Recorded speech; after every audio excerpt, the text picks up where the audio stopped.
Ils étaient tous présents à cette énième opération de nettoyage de plage.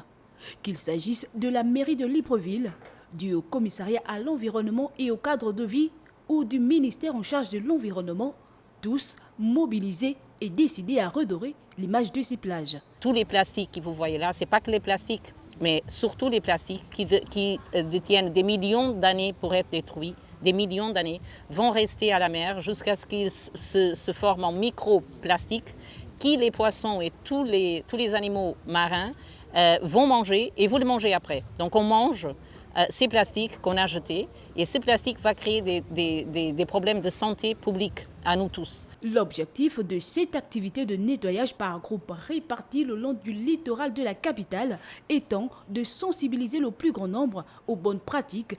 Aujourd'hui, grâce à la mobilisation justement de tous ces acteurs-là, petit à petit, progressivement, on revoit le sable.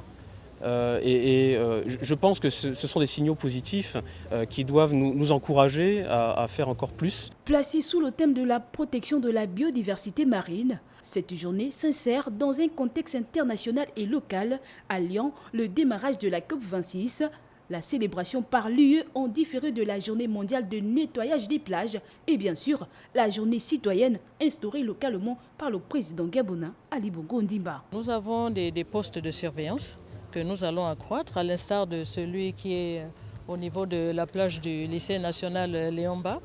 Nous allons donc intensifier ces postes de surveillance pour que chacun vraiment prenne en compte, s'implique personnellement pour un environnement sain.